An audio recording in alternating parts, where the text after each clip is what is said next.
آگے سکھانے والے کون لوگ بیٹھے ہوتے ہیں؟ وہ لوگ جو سارا سال بے حیائی کرتے رہے، وہ ہمیں دین کا سبق دے رہے ہوتے ہیں۔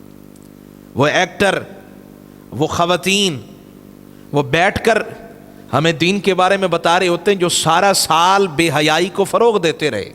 جیسے ہی رمضان المبارک کی آمد ہوئی ہے نا، اب لوگ مسجدوں کا رخ کرتے اور پھر علماء کے ساتھ علماء کی محفل میں بیٹھتے، علماء کے ساتھ وابستگی اختیار کرتے اور پھر ان کے پاس بیٹھ کر جو مسائل ساری زندگی نہیں سیکھے اب پاس بیٹھ کر سیکھتے۔ علماء سے کہتے کہ حضرت مجھے غسل کا طریقہ بتائیں، اگر میں ناپاک ہو جاؤں تو بدن کو پاک کرنے کا طریقہ کیا ہے آپ مجھے بتائیں۔ لیکن جیسے ہی رمضان المبارک کی آمد ہوتی ہے، ہمارے بزرگ، ہمارے جوان ٹیلی ویژن پہ نظریں جما لیتے ہیں۔ وہ کہتے ہیں اب دین سیکھیں گے تو ٹیلی ویژن سے سیکھیں گے۔ اور آگے سکھانے والے کون لوگ بیٹھے ہوتے ہیں؟ وہ لوگ جو سارا سال بے حیائی کرتے رہے، وہ ہمیں دین کا سبق دے رہے ہوتے ہیں۔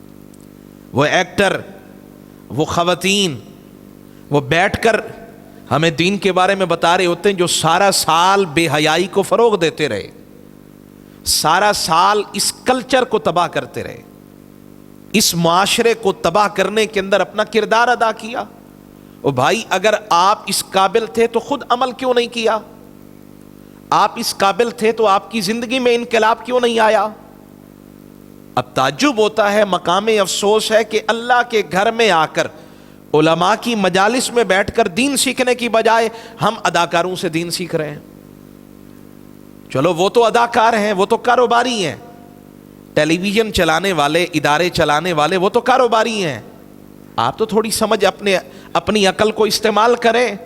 دین سیکھنا ہے تو مسجد میں آئیں۔ اچھا یہ بتائیں، ٹیلی ویژن کے سامنے بیٹھ کر دین سیکھنے میں لطف آئے گا یا وضو کر کے پاک ہو کر مسجد میں آ کر کسی عالم کی محفل میں بیٹھ کر دین سیکھیں گے لطف وہاں آئے گا؟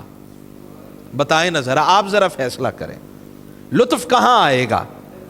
او بھائی، ٹیلی ویژن پہ 100 بار قرآن سنیں، وہ کیف طاری نہیں ہوگا۔ لیکن جب آپ مسجد کے اندر آ کر نہ ہاتھ باندھ کر امام کے پیچھے نماز پڑھتے ہیں نا، ابھی آپ نے نماز میں قرآن سنا، میں تو چس لے رہا تھا، مزہ لے رہا تھا، کیا آپ کو بھی مزہ آیا قرآن سننے میں؟ تو بھائی، جب آپ مسجد میں آئیں گے تو اللہ کے روبرو ہو رہے ہیں، آپ اللہ کے سامنے کھڑے ہیں۔ آپ حضرت حاتم اصم رحمت اللہ علیہ جب آپ نماز کی تیاری کرتے تو چہرے کا رنگ اڑ جاتا۔ پوچھا گیا حضرت کیوں ایسا ہوتا ہے، آپ نماز کو کیسے پڑھتے ہیں؟ فرمانے لگے میں یہ تصور کرتا ہوں کہ پل صراط میرے پاؤں کے نیچے ہے، یہ میری نماز ہے۔ میں سمجھتا ہوں کہ میرے قدم پل صراط کے اوپر ہیں اور میرے دائیں طرف جنت ہے، بائیں طرف جہنم ہے، اور میں اپنے رب کے سامنے کھڑا ہوں۔ تب میں نماز کا آغاز کرتا ہوں تو اللہ اکبر کہتا جاتا ہوں، ادھر سے کرم کی بارش ہوتی جاتی ہے۔ ہم اللہ کے روبرو ہیں۔ ٹیلی ویژن سے دین سیکھنے کی بجائے اور ان اداکاروں سے دین سیکھنے کی بجائے جو 11 مہینے تک ہمارے کلچر کو تباہ کرتے رہے، معاشرے کو تباہ کرتے رہے، ہماری نوجوان نسل کو غلط راہوں پہ ڈالتے رہے، اور ہمارے جس طرح کے ہمارے ویڈیو اور جس طرح کے معاملات ہمارے چلتے ہیں اس کے اندر پوری تہذیب کو مسخ کر دیا جاتا ہے۔